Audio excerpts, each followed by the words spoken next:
give them a send-off package. But the problem, I think what they are doing is that they are now playing to the public gallery in terms of upping their stakes. In mediation, what do? If you know you want 50, you start asking for 90. So that in the process, over time, you can arrive at 60. So we understand that. But I think what is required currently is this conversation. We should be seeing the process of getting the next commissioners currently ongoing, a roadmap. Actually, even the religious bodies have already nominated their individuals, right? So I think that kind of momentum is what is required, because public trust is, you earn credibility. If we start seeing the fights back and forth, we might lose the trust and the momentum that we had gained. So I think moving forward, one thing that, in my view, what we should be seeing is that maybe possibly the president should come out, or actually somebody who is high, of course not the president, not the deputy, because they are players, but the head of public service, for example, would come out clearly, or even the state house, the person responsible for communication, just point out a clear roadmap that will inject confidence, that will show that the process is ongoing and that we're going to get commissioners by this date. But I can tell you, it is possible to go to the elections on 8th of August. Because what happens in an election, it just makes sure that what we are getting is just protecting the integrity of the electoral process through ICT. That is what we want. No, but Fred, the source we are quoting is actually IEBC, because they are the experts. They are the ones who have been conducting these elections over and over. And they're saying the independent electorals has raised the red flag. The IEBC has raised the red flag on the practicability of some of the timelines set by the new electoral laws.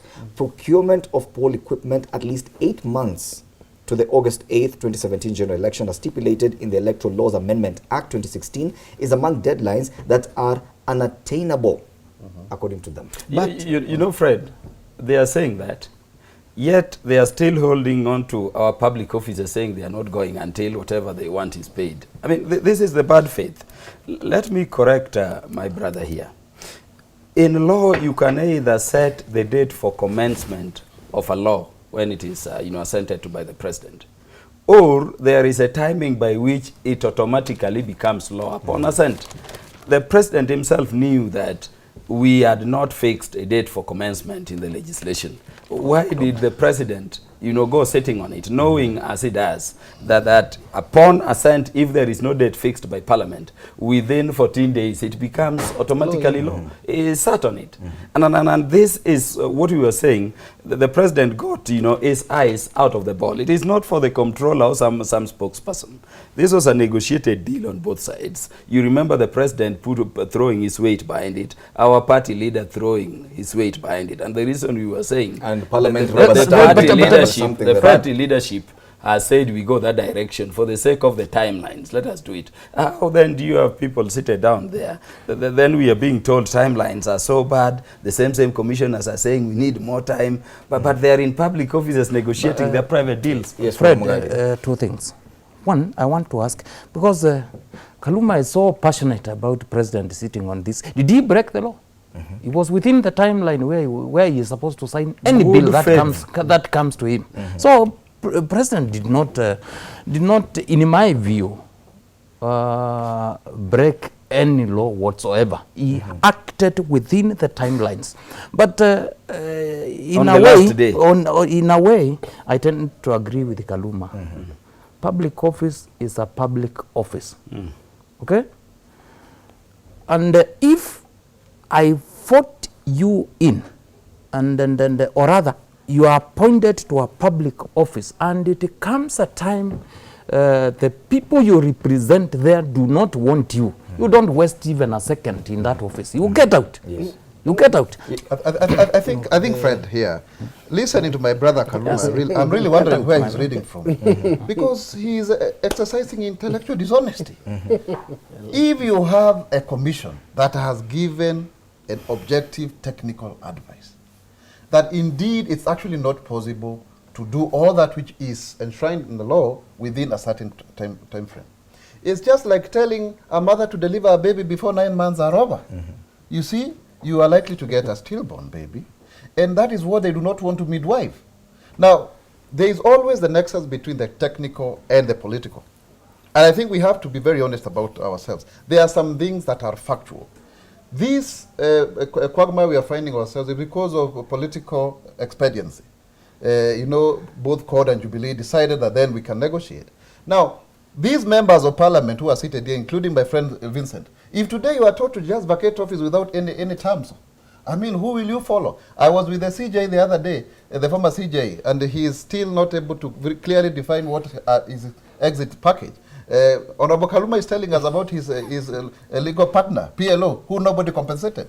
In fact, at some point, because he's my friend, I found him in Nakuru not looking very good after he left the commission. No. So now, we can't say that. Let me say this. Let me say this. You cannot just leave an office when there have been allegations against you that you cannot prove in the court of public opinion, and you don't know what you are living with. So my point is this. Leave alone the issue of individual contractual, because of course every public office you have some terms of service. The point we are trying to make here, let us not set ourselves for failure. Yes. And personally, I think very objectively that we are actually setting ourselves for failure. And why am I saying this? Because you can see the early warnings. Yesterday we had a discussion with the senior presidential advisor on national cohesion, Reverend Kobia, and other Christians somewhere. And the issue we are saying, if you see the governor aspirants fighting, you know, Barire and Kibuti and Laboso, what is that telling you? It's telling you that if we do not manage our electoral system properly, we are actually maybe going to see some form of violence, and I'm not warmongering. And that is because people will be under duress, they will be under stress and you cannot argue, Honorable Kaluma, that because now you have codified the procedure in law, so it takes, it takes place. That is the same that was there, that was obtained in the last election. In fact, and indeed, we are supposed to call this an independent electoral commission. But that very independence is subject to the way we execute whatever is a training law. So my take is that we are actually not ready for an election 8 or 9 months to the general election. Yes. And personally, if it were to be that we would go back to the Davis Ochieng's bill, to even push the date to December, I go by it. Maura, the challenge is, I think it is good. The challenge is the political. You see, look at the MCAs. They've already taken a position that they want to be paid for 5 years, even for work not done. Actually, the president, because the law says the term for an MC is 5 years. Then you also have a situation whereby I think that conversation around extending the term of parliament should not be pushed by parliamentarians. You may have the facts, you may be right by saying that the country is not ready for election, but here you are, Maura, you are a nominated member of parliament. So one of the challenge of political interpretation of that is that Maura wants more time to I understand. That's what I'm saying. It's about the country. I'm saying that's why I stand to be lynched. I'm saying the person because I knew that, but we must face reality. I'm saying the person to push should not be members of parliament. This conversation should be actually, because the problem is, how do we divorce the reality on the ground vis-a-vis the personal interest of... I hear you. And I insist that members of parliament actually advocated on their role and contributed to this problem by passing a law that had issues in it. Fred, you know, Fred, there is no issue in the law. The question to me that you need to ask is very simple. What do you need to put in place for you to be said to be prepared for an election? Remember, we wanted a new voter register. But because of sacrifices... The timelines are listed here. I could actually, if I could just read them. That was a calendar. Remember, it is not in law, Fred. This is the But this is the practical thing that let me based tell on the you. interpretation of the law. It is not in law. This was a calendar, Isakasan, and remember I said in Justice and Legal Affairs Committee. This one was the proposal by the outgoing commissioners based on all their considerations in terms of what they would do to prepare the country to elections. I still insist they I need should to read understand that we should not be read to something they drew, because actually, one of the reasons we were removing them. It is IBC. We're quoting IBC. We are quoting the Fred, IBC. you need a register. After you need a register, you need the facilities and infrastructure. This is the procurement of the BVR, which you don't need a whole year. And according to the IEBC and the timelines they are raising concerns about are here on page 4 of the standard, and this is what I want to read out for the sake of the audience. The timelines that will be tough to meet according to the IEBC is 1, new electoral commissioners by end of today, which we know we are not going to get. Yes.